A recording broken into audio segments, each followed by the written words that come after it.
It's the Sean Widmer Podcast. It's a journal by someone that just really doesn't like to write. Hey, thanks for tuning into the podcast. It's a Friday. It's a Friday version. We've made it to the weekend. Hey, what's up?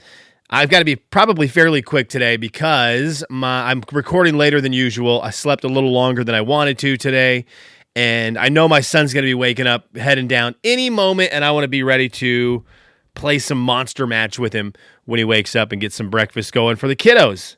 So today I've got problem. Well, look, back in the 80s, Wendy's asked the question, where's the beef? I've got it, Wendy's. I've got unexpected beef with you. I got to get off my chest. We'll talk about that. A Big Brother game that has nothing really to do with Big Brother. Well, it does, but it's not related to this season. And that's going to be the thing I need to talk about the most, and that I would love to hear your thoughts on today as well. But I wanted to start off with instant sweat. I've had a lot of moments, I talk about them on the podcast, where something happens in my life, and I'm sweating immediately. I had one yesterday, and it was embarrassing. Not as bad as when I got my blood drawn a few weeks ago, and could have wrung my shirt out. It was not that bad. But all of the guys I work with, all of our technicians are out at a big show in Oklahoma City, if you're looking for them. If you're looking for my guy Ian, you got to head down to Oklahoma City and say what's up to him there. So they're out. They've been out all week. And that has left me and my guy Sam in the building to do all the stuff, which is terrifying. Sam knows how to do everything in our building. Truly a Swiss Army knife and can do it all. I know where the building is. So in terms of being helpful to Sam this week, it's been minimum. But I had a moment yesterday where he needed some help with something, and I'm like, yes, finally, I'm going to jump in and do this, because before that, man, this week at work has been, you want to feel like a child. Sam's been really cool. He's like, hey, maybe you can help me do this. Maybe you can help me set up this. And then it's like a child when you're playing video games with a child. If you've done this, you give them the controller that's not plugged in, and you're like, look how well you're doing at the game, while you have the real controller hidden on your side and you're doing everything. And Sam's like, good job, little buddy. You're doing great. Yeah, that's wonderful. You really set that wireless channel up correctly. No. I look back, I'm like, oh, the one you gave me was made of foam. You actually set up the real stuff. So anyways, he's been very gracious this week and kind with his time, but he actually needed some help yesterday. And I'm like, what do you need? He goes, I need you to go grab our 16-foot box truck and back it into our dock. I said, Sam, of all the things this week we've done, this seems like the hardest one. I'm not a truck driver, everybody. I don't know if you realize that. And I can hardly drive a big truck forward, let alone back it into a tiny little dock that we have at our building. It's a great dock, but it is a garage door, and then you back it down about, 80 feet, 60 feet, until you get to at the end of our ramp, we have the dock bay into our warehouse. So there's a garage, and then there's our bay. So you have to back these vehicles through a garage door, then back it straight back in a narrow little space back to the actual dock about 80 feet. And I've never backed up a truck ever in a field, let alone in this space. So I'm like, yes, I can do this because Sam's done everything. So I go jump in the truck and I realize real quickly, what am I doing? So I do a little test run, and I drive in the parking lot. I drive forward a bit, and then I'm like, just back up into a space. Okay, just back up into a space. There's nothing else around you. I missed it by about 3 feet. And if you miss it by 3 feet in the dock, you back it into the side of the building where the garage door is, and you break everything. So I go, and I'm driving over to our dock, and there's a quick way to go, and then there's a long way to get to our dock. And I text Sam before I jumped into the truck. I'm like, hey, dude, I backed it in, missed by 3 feet. I'm looking at it. I'm standing outside of the front of the truck, and I text him, and I'm like, while I'm looking at my bad park job, I go, I'm going to take the long way to get to the dock real quick. He goes, okay. So I jump back in the truck and I do this big loop around the industrial area we're in. I do this big loop. The whole time just thinking, Lord, if you come back right now, it would save me from potentially wrecking a truck and getting fired. And he didn't. Spoiler alert. Sorry if you didn't know that yet. And so I come back around and I get to the dock and I'm like, okay, be a big boy. Put your big boy britches on. You got this. I understand the physics. I know the math. And at half an inch an hour, I have 8 hours yesterday. And when my boss says, what'd you do for 8 hours yesterday? I'm going to say I backed the truck in to the dock. And he's going to say, but what did you do for the other 7 hours and 59 minutes? And I'm going to say, I backed the 16-foot truck into the dock. And guys and gals, I did it. Did it take me a long time? Maybe. Did I back in the first time at an angle that made it seem like I had got the truck stuck in our building for the rest of its eternity? Sure. Did I hit anything? No. So that's the win. My first back-end job, I was at such a bad angle and I was so nervous. I stopped it and I rolled down the window to hear Sam, and he was like, hey, dude, maybe try again, brother. I was like, yeah, maybe try again. I finally got it. So it takes me forever. In all honesty, it probably took me 7 to 10 minutes to do this because I was going so slow. But I did it, and I was so excited. So I have this tiny little weenie box truck backed in there. I then get the stuff we need on it, and I pull it back out to the parking lot, and I'm feeling real good. And as I pull out, we have got a delivery coming in from an 18-wheeler, a real-life semi, that I look like an ant next to. And this guy is just waiting. And I'm like, what's he waiting for? And that's when I realized, oh, he's waiting for me to get off the dock so he can back in. So I get off the dock and I park it. And this probably takes me 40 seconds to park our truck and run back over so that I can help this guy know where to go. In the 40 seconds that I have parked the truck and come back, my man has already backed a semi-truck into our dock and is up into our bay talking with Sam about the stuff that's in the back of it. And I'm like, you got to be joking me. So I kind of come in and he goes, didn't know if you were going to make it out of there. Guys, it's not a great feeling when you're trying to do something that you kind of feel like you should just be able to do. And then someone does it at a level that is exponentially more difficult. And then you have to face them in a few minutes. And you're the reason why they're delayed. It's not a great feeling. So there you go. There's a quick work story for you. Big Brother is happening. I love Big Brother. I think this summer is one of the better casts they've had in a very long time. Very entertaining stuff. A little bit of drama, some good players, some likable people. It's been good. But one of the things that happens in Big Brother each week is somebody in the house wins what's called the head of household. And what that means is you do a contest, you win it, and for the week, everyone is sucking up to you. You get a beautiful, not beautiful, but you get a very nice room. And at the end of the week, you nominate the people that are going to be up for eviction. So it's a very big, important role in the house. So the head of household, they get this big power. They're in charge for the week. And in their room, their special room that you get to sleep in, you got your own bathroom. You got your own nice big bed. It's really cool.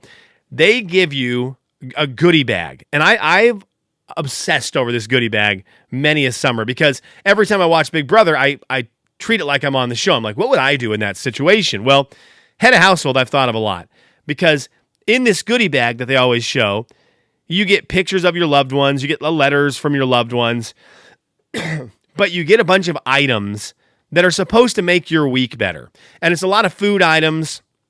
And so every time I see it, I'm like, what would be in my Big Brother HoH goodie bag? What would be in yours? I'll give you mine. I'm give you like the rough draft of what I think would be in my goodie bag, what I would want to see in there. Number one, and I've thought this forever. I've thought this since I started watching the show and realized if I was on it, my goodie bag would rule. I would want some good board games. Good board games and card games. I don't know if they have a bunch of those in the building, but I would want some very good, maybe nerdy, like a little more nerdy board games. And there's two reasons for this. Number one, I love games. I love board games so much. Uncle Mike was supposed to come over tonight and play games. He bailed on me. Mike is ducking me more than anyone has ever ducked me ever in my life. I was going to do taco night tonight for he and his girlfriend Robin, and I had games ready to go. I was ready to do stuff. And for like the 100th time in a row, he's like, "No, dude, can't make it. Can't make it, brother." And I'm like, just because I beat you every week in basketball doesn't mean that many days later you have to avoid me. I will beat you in games, but at least it will be fun. So anyways, I love games. I was going to play them tonight. Not going to now, Mike. Thanks. Thank you. So I would get games for two reasons. It would be fun for me, but I also feel like what a way to connect with people. You can have the other house guests, ones that you like, ones that you don't like, and offer them something in the form of these games that is so different than what's going on in the house, where obviously this game wants you to be tight-knit quarters, kind of getting sick of each other. They don't give you a ton of options of things to do so that you start to go a little bit crazy. That's kind of the hopes from the producers, so they get crazy fights and good content. Makes sense. But I would love to have that little fun thing that gets added to my room that people want to come up and they're like, we want to play Flip 7, right? We want to play Terraforming Mars. Get a real nerdy one like that. Get a real in-depth one like that. I mean, shoot, send my Dungeons and Dragons stuff. Whatever. I want to have board games, Monopoly, whatever, doesn't matter, and play and have games. So that's number one. There's a lot of reasons behind that, though. The fun things that I just want. I want a box of Crispix. I want a box of Captain Crunch Crunch Berries. Okay, I want those two things. I can snack on those. I need my Haribo gummy bears. I need my Haribo twin snakes for my snickety snacks. I would love a bag or two of tortilla chips with the Tostitos queso that comes in the little glass jar. I love that stuff. Look, I'm very healthy. This is a healthy episode. Those Tostitos, the Tostitos queso, I would want. I would love some books. I would want some books in there for me to read during that week because you kind of disappear to your room. And there are times where you can just read a book, get yourself out of the frame of the game, and do that.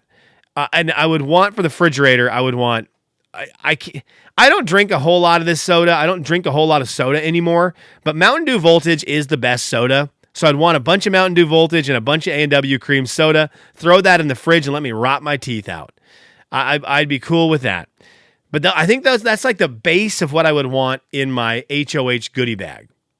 What's yours? What would you want in yours? What would you want in, to remind you of life outside of the house, to bring a smile to your face to your face for a week? What would be in your HoH goodie bag? I'll tell you one thing that's not going to be in mine.